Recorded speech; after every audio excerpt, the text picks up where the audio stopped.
흔히 우리 인생을 가리켜서 길을 걸어가는 것으로 비유합니다. 근데 가만히 생각해 보니까 그냥 길을 걷는 것이 아니라 밤길을, 컴컴한 밤길을 걷는 것과 같다라고 생각합니다.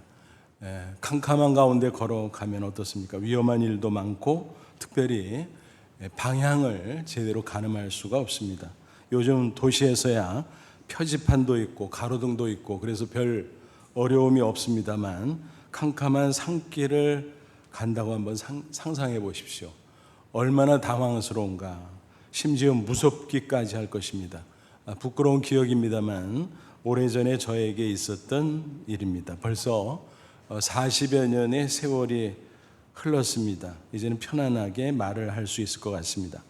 군대에서 훈련을 받고 있었는데 마지막 과정으로 소대장 실습을 위해서 강원도 양구에 있는 전방부대로 향했습니다. 한겨울이었는데 후보생들을 태운 60 트럭이 산속을 쭉 가면서 뚝뚝 떨어진 부대에 한 명씩 내려놓고 갔습니다. 학교로 치면 교생 실습을 간 건데 그러면 담임교사처럼 소대장이 맞아줘야 되잖아요. 근데 문제가 생겼어요. 때마침 소대장이 중위였는데 교육을 받으러 출타했다는 것입니다. 게다가 그날이 동계훈련 떠나는 날이었습니다. 야외에서 비트를 파고 텐트를 치고 그 혹한기에 야외 훈련을 하는 건데 얼마나 분주하고 정신없게 움직이던지 그런 가운데 하사관과 병장과 간단한 인사를 나누는 것이 전부였습니다. 아무도 저를 챙겨주는 사람이 없었어요. 그런 가운데 우르르 몰려서 다 가버린 것입니다. 따라간다고 했는데 금세 일행을 놓치고 말았습니다. 한번 상상해 보십시오. 산속 또 해가 지자마자 컴컴해졌습니다. 사방의 방향을 가늠할 수가 없었습니다. 큰일 났다 싶었습니다. 야, 어떡하지? 당황스럽고 무섭고 그래서 무조건 성경 말씀을 막 암송하고 또 막 기도를 했습니다. 그러고 나니까 마음이 좀 진정이 됐는데 저 멀리 희미한 불빛이 보였습니다. 사실은 동계 훈련하면 은폐를 해서 불빛이 새나가면 안 되는데 완전히 은폐를 하지 않았던 것 같아요. 저로서는 다행이었죠. 그래서 그 희미한 불빛을 보고 열심히 갔습니다. 영하 20도였는데 땀이 줄줄 흐를 정도였습니다. 어쨌든 이렇게 해서 마침내 그 동계훈련 하고 있는 소대원들의 그 텐트에 당도하게 되었습니다. 소대원들은 아무것도 모르는 채 인사를 건넸습니다. 늦으셨네요. 이제 오셨어요? 얼마나 겸연쩍었던지 아무 일도 없었던 것처럼 태연하게 그냥 그렇게 좀 늦었어 이런 식으로 얼버무리고 말았습니다. 그렇게 해서 동계훈련을 시작했고 이어지는 실습을 잘 마칠 수 있었습니다. 그때 제가 절실히 깨달은 게 있었습니다. 야, 빛이라고 하는 게 이렇게 중요하구나. 지금도 그때 생각하면 아찔해요. 야, 그 빛이 없었다면 내가 어떻게 됐을까? 그 혹한기에 알 수도 없는 그곳에서 산속에서 어떻게 됐을까? 그렇죠? 그런데 물리적인 빛보다 더 중요한 것이 있습니다. 뭘까요? 그것은 바로 진리의 빛입니다. 인생을 제대로 살아가려면 진리의 빛을 발견해야 될 것입니다. 잘 아시는 고대 그리스 철학자 디오게네스의 이야기입니다. 그는 현자였지만 여러 가지 기행으로 유명하죠. 알렉산더 대왕에게 햇빛 가리니까 비키라고 그렇게 얘기했던 일화가 있잖아요. 또 그는 밝은 대낮에 등불을 들고 다녔다고 합니다. 그러니까 주위 사람들이 이게 뭐예요? 밝은 대낮에 그렇게 물으면 진리를 찾으러 나서는 거야. 어디 진리가 있어야지. 진리의 사람이 있어야지. 그렇게 대답을 했다고 하는 것입니다.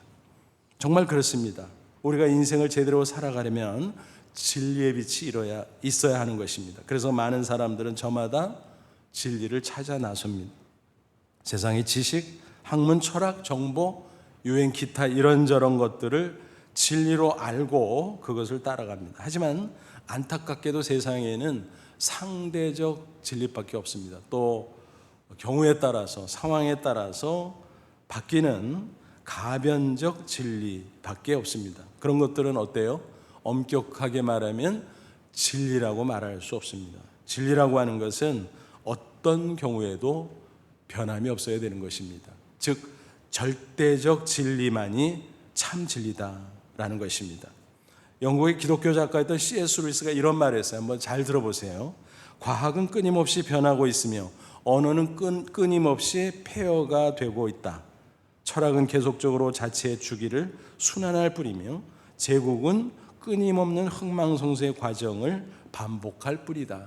어떠십니까? 맞죠? 세상이 그렇게 변천하는 것입니다. 그렇다면 도대체 우리 인간은 무엇을 믿고 살아야 될까? 무엇을 따르며 살아가야 될까? 그런 심각한 생각을 하다 보면 참담함을 느끼게 되지요. 그래서 세상이 이처럼 혼란스러운 것이 아닌가 생각을 해봅니다. 다행히 성경은 우리에게 분명히 증거하고 있습니다. 예수 그리스도 자신이 진리다. 주님의 말씀이 진리다라는 것입니다. 그 진리를 내 인생의 빛으로 삼을 수만 있다면 반드시 올바른 인생을 살아갈 수 있다는 것입니다. 그리고 복된 인생을 살아갈 수 있다는 것입니다. 아무쪼록 오늘 말씀을 통해서 진리이신 예수님을 잘 따라갈 수 있기를 바랍니다. 그리고 주의 말씀대로 따라감으로 복된 인생을 꼭 살아가시기를 주님의 이름으로 축원합니다. 그러면 먼저 예수 그리스도가 정말 진리 자체인가 하는 것을 따져보죠. 또 그분의 말씀이 진리인가 한번 따져보죠. 창세기 1장 보면 태초에 하나님께서 우주 만물을 창조하신 기록이 나오죠. 그때 삼위일체 하나님, 성부, 성자, 성령이 함께 창조하셨어요. 말씀으로 창조하셨다는 그 말씀이 바로 성자 하나님의 아들 예수 그리스도였습니다. 예수님이 이 땅에 육신을 입고 성탄하셨지만 그 전에는 말씀으로 계셨다라는 것입니다. 그 말씀에 대해서 요한복음 1장도 증거하고 있습니다. 요한복음 1장 1절로 3절이에요. 태초에 말씀이 계시니라. 이 말씀이 하나님과 함께 있었으니 이 말씀은 곧 하나님이라. 하나님과 함께 있었는데 그 말씀이 하나님이래요. 그러니까 구분이 되죠. 그래서 그 말씀은 성자 하나님 예수 그리스도를 가리키고 그 말씀이 하나님과 함께 있었다 그랬는데 성부 하나님 아버지를 가리키는 것입니다. 그 말씀 성자 하나님의 아들 예수 그리스도가 태초에 하나님 성부 하나님과 함께 계셨고 만물이 그 말씀 예수 그리스도로 말미암아 지은 바 되었으니 지은 것이 하나도 그가 없이는 된 것이 없느니라. 그래서 말씀이신 예수님이 창조 사역에 가담하셨다 하는 것을 알 수가 있습니다. 그러니까 예수님 하나님의 아들이니까 하나님이시네. 그렇다면 하나님이니까 진리시죠. 오류가 없으시잖아요. 또 그분이 하신 모든 말씀도 진리네. 그렇죠? 그래서 성경 말씀은 진리라고 우리가 강조하는 것입니다. 신구약 성경 전체 66권을 뭐라고 불러요? 정경이라고 부릅니다. 헬라어로 카논인데 이 카논이라고 하는 단어는 본래 갈대를 의미하는 말이었습니다. 고대에는 표준자가 없었잖아요. 그래서 그때는 길이를 잴 때 갈대를 꺾어서 그저 대충 길이를 재곤 했다라는 것입니다. 그래서 이 카논이라고 하는 단어가 갈대인데 나중에는 자, 표준, 기준 이런 의미로 발전되어 나갔습니다. 그게 이제 영어로 와서 캐논이 된 거고 우리말로 정경 그렇게 번역을 하는 거죠. 그러니까 성경 말씀은 뭐냐? 진리의 표준이라는 거예요. 진리의 표준. 정말 그런가? 성경 말씀이 하나님의 말씀이고 진리의 표준이고 정황부화인가? 맞아요.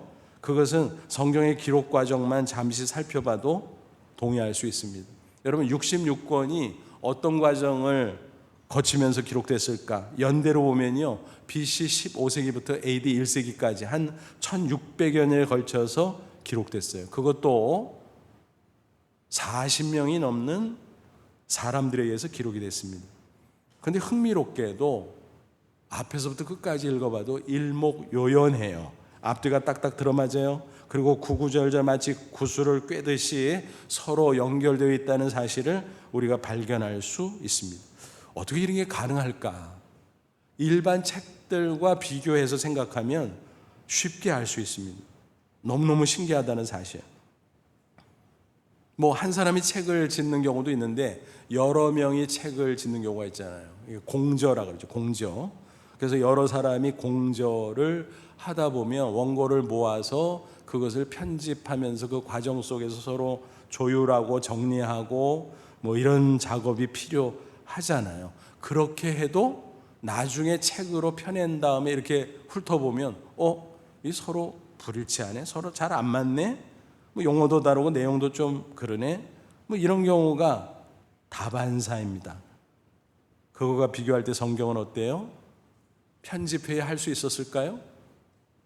서로 기록자들끼리 소통할 수 있었을까요? 전혀 불가능하죠. 왜? 시대가 그렇게 다른데, 사는 지역도 그렇게 달랐는데, 그렇잖아요. 그럼에도 일목요연하다, 또 구구절절 구슬을 꿰듯이 서로 연결된다. 이야, 신기하다, 신기하다. 정말 신기합니다. 그럴 수 있었던 이유가 무엇입니까? 인간 기록자들이 각자가 기록한 것 같은데 사실은 그 배후에서 성령 하나님께서 간섭하시고 감동하셨다라는 것입니다. 디모데후서 3장 16절은 모든 성경 하나님의 감동으로 된 것으로, 여기서 하나님은 성령 하나님을 가리켜요. 그래서 인간 기록자가 기록을 할 때 성령께서 함께 하셔서 그 내용을 이제 오류가 없도록 또 하나님의 뜻에 부합하도록 잘 역사하셨어요. 그래서 그걸 가리켜서 성경 영감설이라고 부르는 것입니다. 다시 말씀드리면 각각의 책에 인간 기록자가 있기는 하지만 그 전체 정경의 원저자는 누구라고요? 성령 하나님.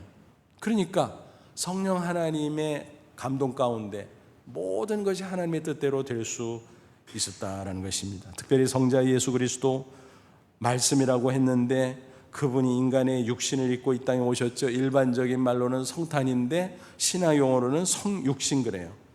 말씀이신 그분이 육신이 되셨다라는 거예요. 인카네이션.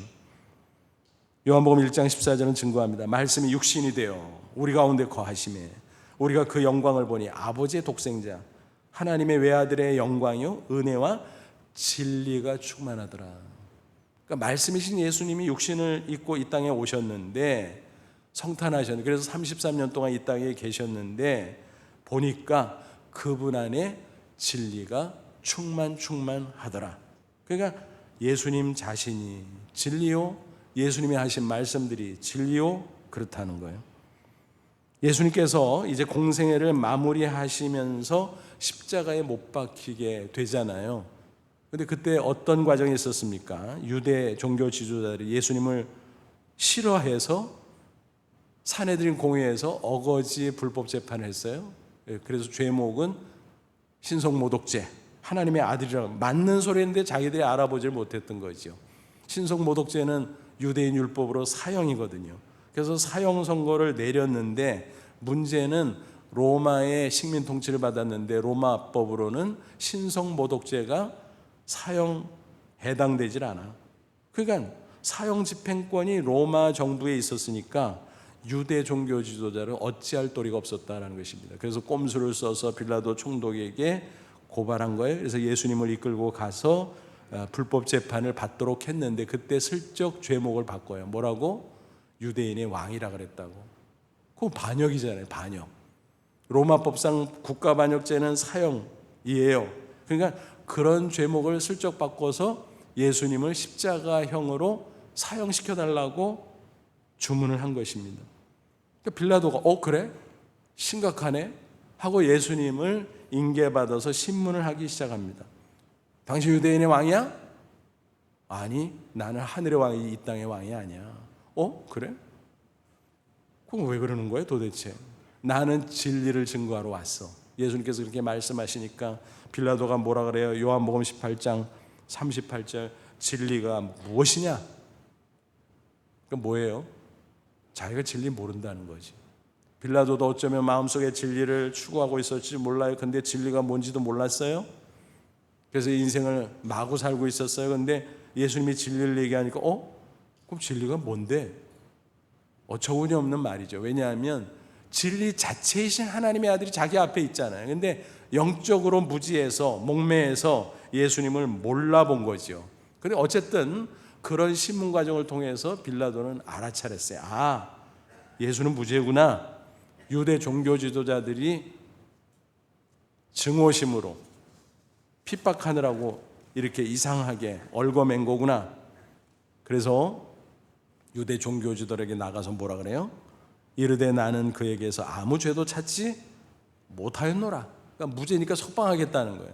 그러니까 유대 종교 지도자들이 길길이 뜁니다. 백성들까지 충동시켜서 십자가에 못 박아라 못 박아라. 만약 예수를 십자가에 못 박지 않으면 불충이다. 로마 황제에게 알려지면 당신 잘려. 뭐 이런 식으로 이제 데모를 했습니다. 그러니까 빌라도 총독이 할 수 없이 타협을 해서 무죄한 예수님을 십자가에 처형하도록 했던 것입니다. 그런데 하나님께서는 그 섭리를 통해서 무죄하신 예수님이 우리의 죄를 대신해서 짊어지고 십자가에 피 흘려 죽으시도록 하셨다라는 것입니다. 이렇게 해서 예수님의 십자가는 대속의 십자가가 되었다라고 하는 사실입니다. 어쨌든 중요한 것은 무엇입니까? 예수님 자신이 진리라는 사실입니다. 그리고 그의 모든 말씀이 진리라는 사실입니다. 따라서 우리는 예수님께서 진리의 빛이다 라는 사실을 확신하면서 그분을 따라가면 될 것입니다. 또 그의 말씀 진리의 빛이다 확신하면서 따라가면 될 것입니다. 아무리 세상이 바뀌고 또 바뀌어도 과학이 어떻고 정보가 어떻고 홍수처럼 밀려온다고 할지라도 요동하지 않고 변함이 없는 절대적 진리, 바로 예수님 또 그분의 말씀, 우리는 잘 따라가야 될 것입니다. 근대 과학의 기초를 놓았고 특별히 만유인력의 법칙을 발견한 것으로 유명한 누구예요? 영국의 과학자 아이작 뉴턴. 그가 이런 말을 남겼어요. 성경의 가르침보다 더 확실히 검증된 과학은 없다.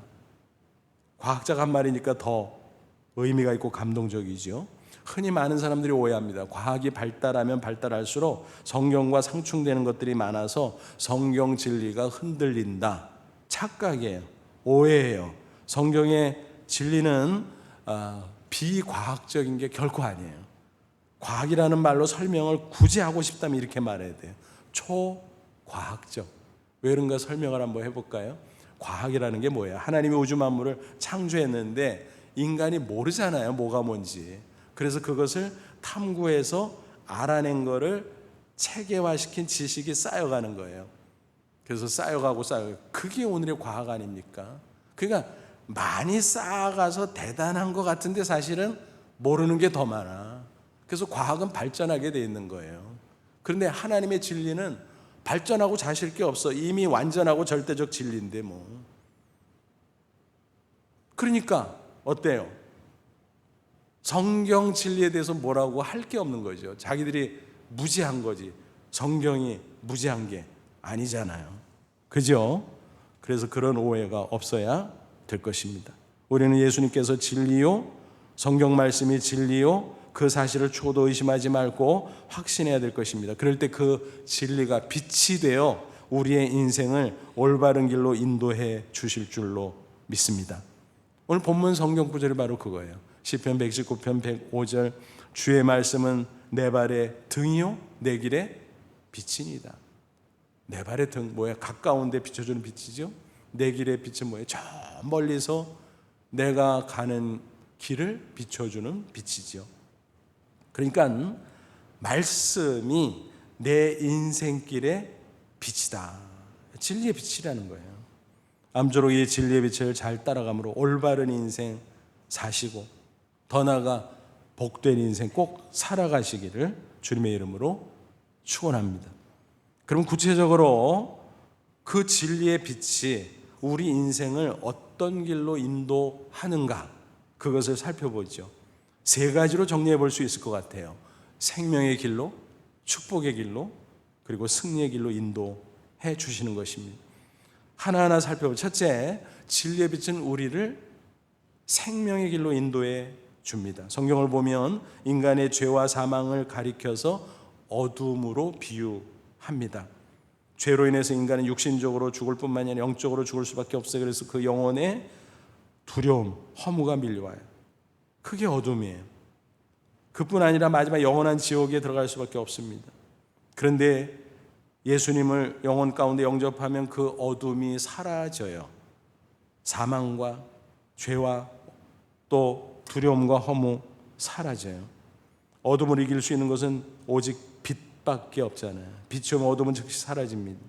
그러므로 빛이신 예수 그리스도, 그 진리의 빛을 우리가 받아들이면 우리 영혼 가운데 있었던 죄와 사망, 두려움과 허무는 싹 사라져버리고 그 대신에 빛과 같은 평안과 기쁨으로 충만하게 된다라고 하는 것입니다.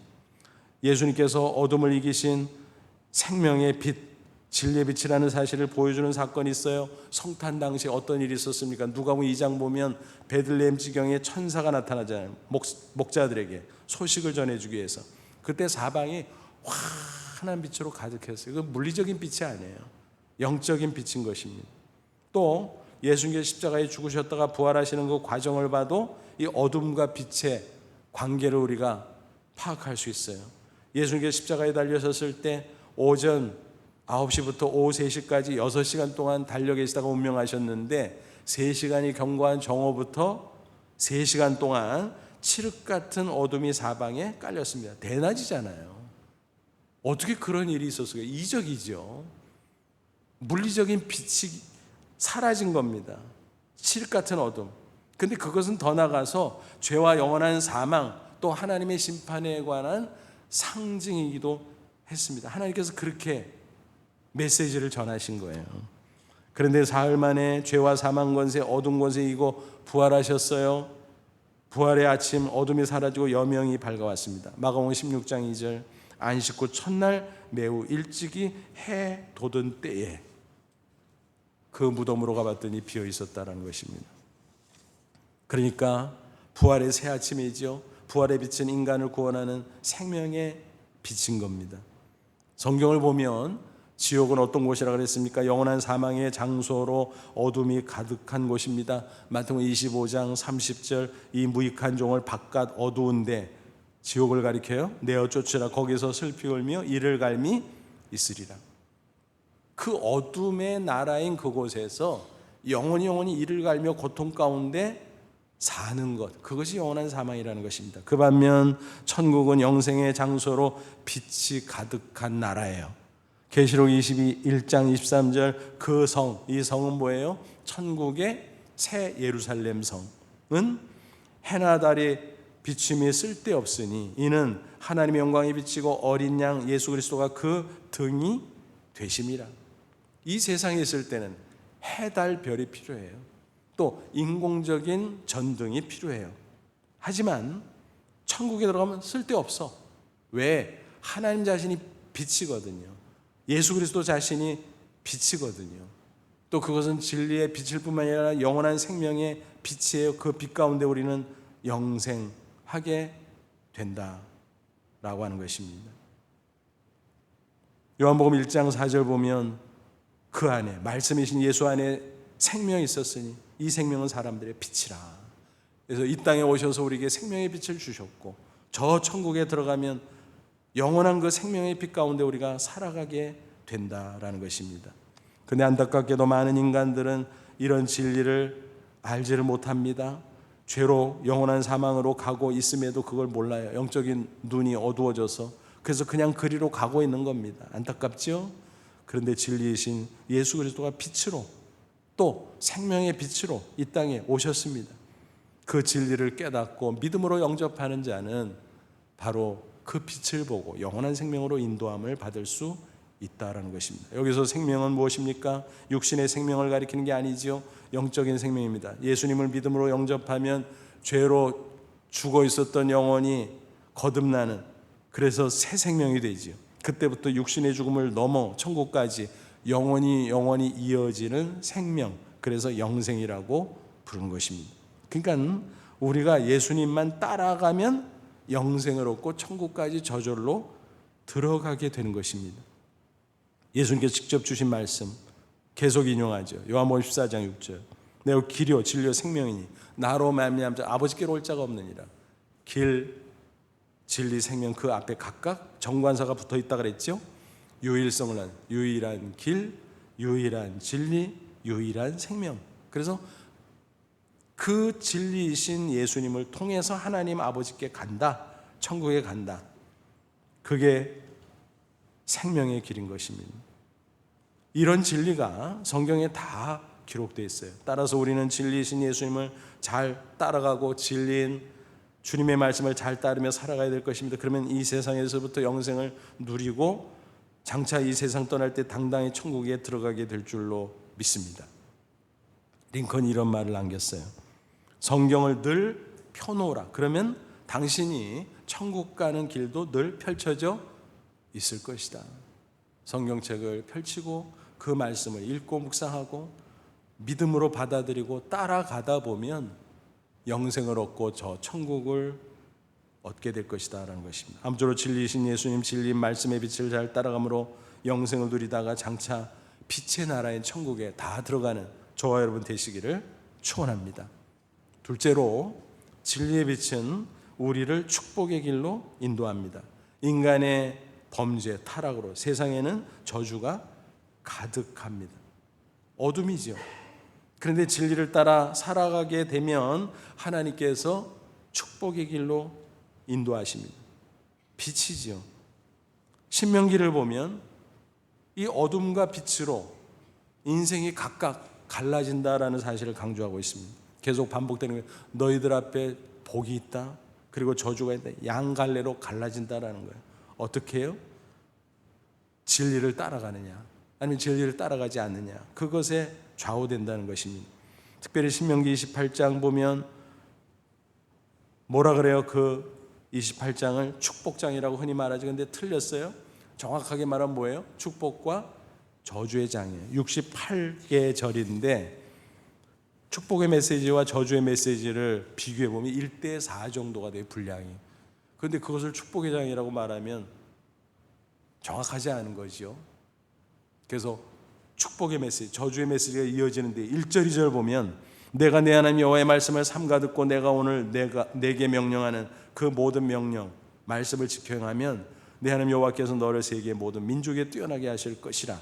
내가 내 하나님 여호와의 말씀을 청종 잘 듣고 순종하면 이 모든 복이 내게 임하며 내게 이르리니 그랬어요. 그러니까 진리의 말씀, 그 빛을 잘 따라가다 보면 저절로 마치 자석에 쇠붙이가 와서 척척 달라붙는 것처럼 축복이 임하게 될 것이다 라는 약속입니다. 그런데 곧이어서 후반부를 보면 15절부터 벌써 뭐가 나와요? 68절까지인데 15절부터 저주의 메시지가 나옵니다. 내가 만일 내 하나님 여호와의 말씀을 순종하지 아니하여 내가 오늘 내게 명령하는 그의 모든 명령과 규례 말씀을 지켜 행하지 아니하면, 말씀을 듣지 않고 혹은 듣고도 순종하지 아니하면 이 모든 저주가 내게 임하여 내게 이룰지로다. 그러니까 진리의 말씀, 그 빛을 따라가야 되는데 그 빛을 따라가지 않고 세상의 어둠 속으로 가면 마치 자석의 쇠붙이가 와서 달라붙는 것처럼 저주가 임하게 될 것이다 라는 경고의 말씀인 것입니다. 이런 사실을 극명하게 보여주는 예가 있죠. 아브라함과 롯의 대조적인 생애 이야기입니다. 아브라함은 하나님의 부르심을 받고 가나안 땅까지 갔죠. 그때 메소포타미아 문명 중심지 갈대 우르에서 살고 있었어요. 그런데 저 변두리 듣도 보도 못하고 가본 적도 없는 가나안 땅으로 가래요. 그런데 믿음으로 순종하죠. 아브라함은 창세기 12장 4절 이에 아브라함이 여호와의 말씀을 따라갔고 진리의 빛을 따라갔다라는 것입니다. 그런데 가보니까요, 척박한 땅이야.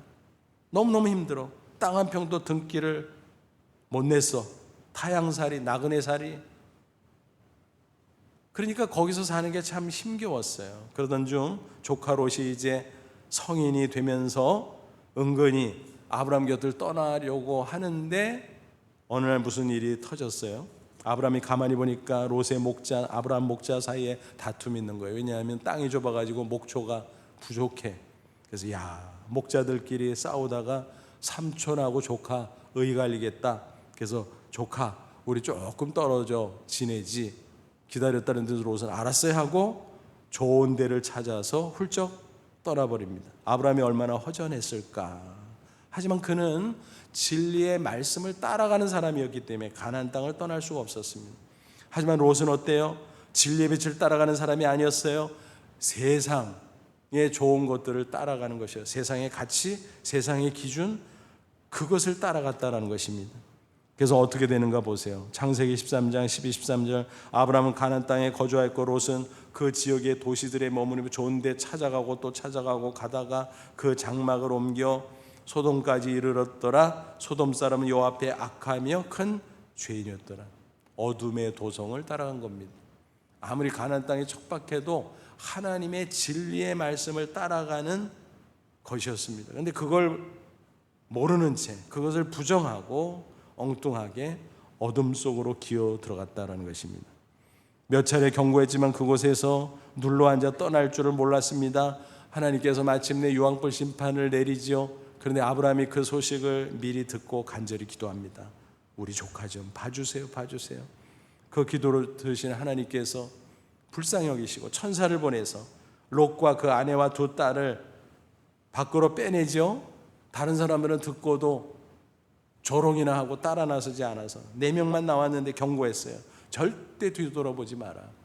그들은 빈몸으로 빠져나가는데 아내가 미련이 많았는지 뒤를 돌아봤고 그만 소금 기둥이 되어버리고 말았습니다. 롯과 두 딸만 겨우 빠져나왔는데 세상의 소돔성 그 어둠의 도성에서 살다가 얼마나 도덕적으로 타락했는지. 두 딸이 무슨 짓을 해요?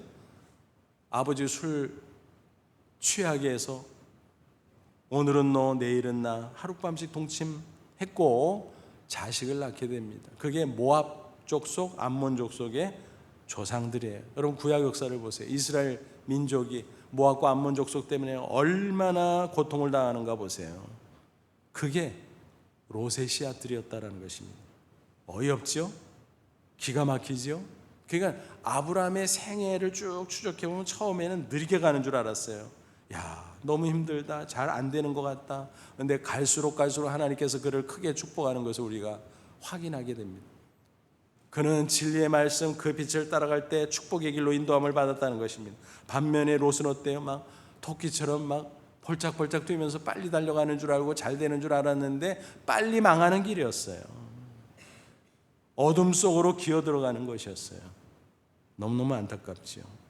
어느 목사님의 간증입니다. 한 성도가 경영하는 회사를 방문하게 됐어요. 벤처기업으로 여러 첨단 장비들을 취급하는 회사인데 보니까 그게 쭉 진열이 되어 있는 거예요.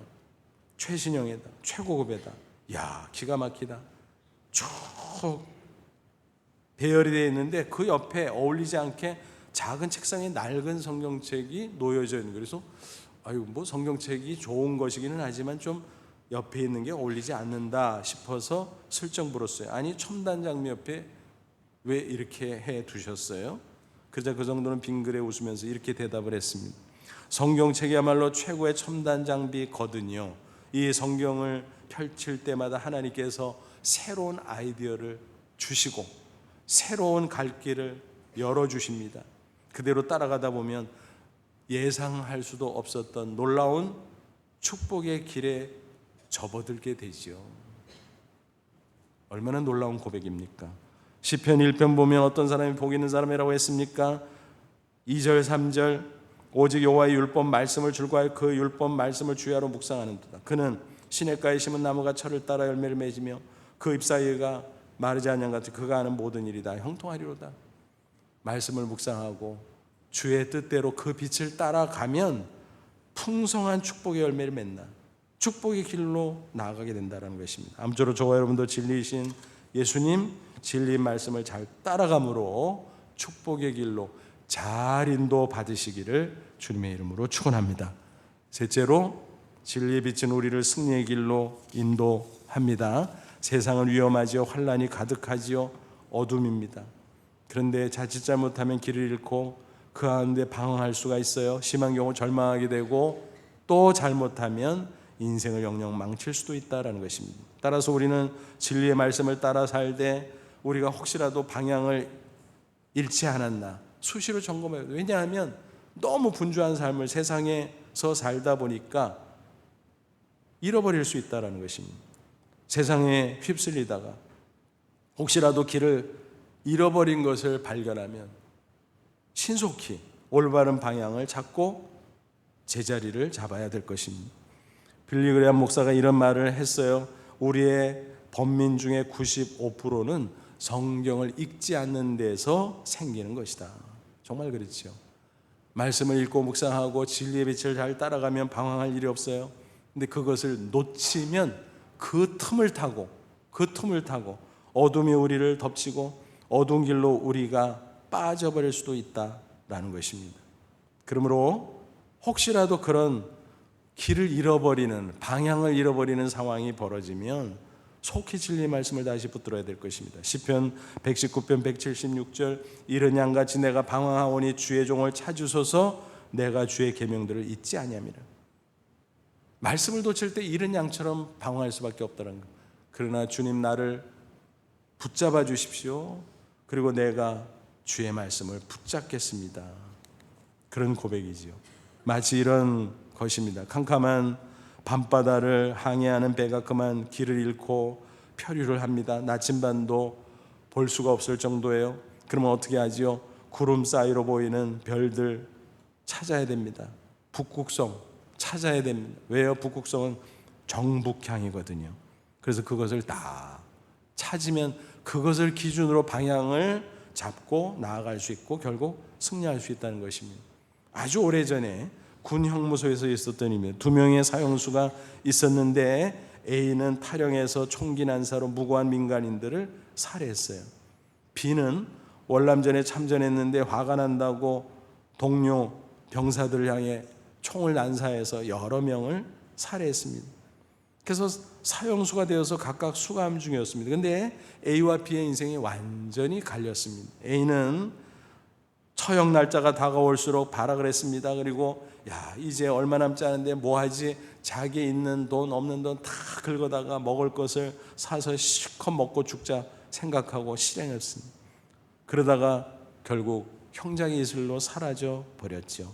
B도 잠시 그런 생각을 했어요. 얼마 남지 않았는데 먹고 싶은 거 실컷 먹을까? 나 돈 있는 거 다 긁어서 먹을 거 사서 실컷 먹고 죽을까? 근데 그건 아니라고 마음을 고쳐 먹었습니다. 왜냐하면 교도소에서 다행히 복음을 받았어요. 믿음이 생겼어요. 내가 큰 잘못을 해서 사형수가 됐는데 그렇다고 내가 이렇게 살면 안 되지. 내가 있는 돈 조금이지만 좋은 일 했으면 얼마나 좋을까라는 그런 생각을 하기 시작했습니다. 그러던 중 어느 날 어느 교회 찬양대가 위문을 왔어요. 근데 그 찬양대원들이 노래하는 모습을 보고서 큰 감동을 받아요. 천사들이 따로 없구나. 그래서 은혜를 받은 그가 목사님에게 가서 사정을 합니다. 목사님, 내가 이만큼 돈이 있는데 별것 아니지만 이거 드릴 테니까 꼭 좋은 일에 제 대신 사용해 주십시오. 근데 마침 교도소 교회를 건축하고 있었습니다. 강대상을 구입하게 되는데 그 돈을 써야 되겠다는 마음이 들었습니다. 목사님이. 근데 좀 모자라서 다른 성도가 낸 헌금과 합쳐서 강대상을 샀고 이제 드디어 헌당식이 됐습니다. 광고 시간에 나와서 그 사연을 소개했어요. 아무개 그 사람이 이렇게 했습니다. 크게 신문에 났어요. 많은 사람이 보고 감동을 받았습니다. 그 미담 기사로 대통령이 봤습니다. 특별 감형을 해요. 무기징역. 근데 모범수로 잘 지내니까 형기가 뚝뚝뚝뚝 떨어지고 결국 추록해서 완전한 새로운 인생으로 살아가게 되었다는 이야기입니다. 여러분, 진리의 빛을 찾으면 인생의 방향을 바로 잡을 수 있고 결국 인생 역전이 일어나는 것입니다. 실패해서도 이제는 승리의 인생이 될 수 있다는 것입니다.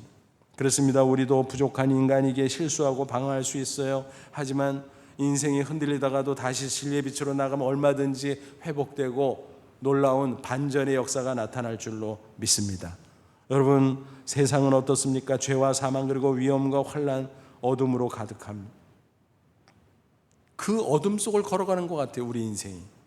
그러므로 우리는 진리의 빛이 필요합니다. 이 세상에 진리가 없어요? 있는 것 같은데 없어요.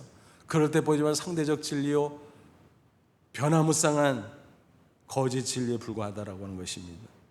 참 진리는 오직 예수 그리스도십니다. 참 진리는 오직 주님의 말씀뿐입니다.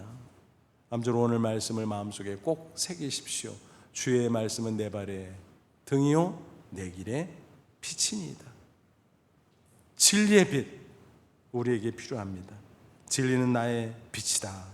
이렇게 고백하고 확신하면서 예수님 따라, 말씀 따라 올바른 인생, 복된 인생 꼭 살아가는 저와 여러분 다 되시기를 주님의 이름으로 축원합니다. 기도하겠습니다. 이 말씀 붙잡고 기도하죠. 하나님, 그렇습니다. 우리를 구원하시고 하나님의 자녀 삼아주셨는데 어두운 밤길 걸어가는 것 같은 이 세상살이 힘들고 어렵고 답답할 때도 있지만 나에게 진리의 빛을 비춰주니 감사합니다. 그 빛 따라 가게 하옵소서. 생명의 길로, 축복의 길로, 또 승리의 길로 가게 하옵소서. 그래서 아름다운 인생, 복된 인생을 살게 하옵소서. 다 같이 간절한 마음으로 잠시 기도합니다. 하나님 아버지 은혜를 진심으로 감사합니다. 오늘도 주의 말씀으로 우리를 깨우쳐 주시고 권고해 주시니 감사합니다. 이 말씀 꼭 붙잡게 하옵소서. 진리의 빛을 따라가길 원합니다. 주님 따라가길 원합니다. 말씀 따라가길 원합니다.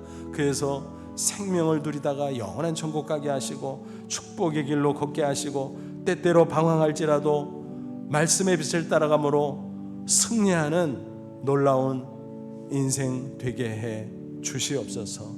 예수님의 이름으로 기도하옵나이다. 아멘.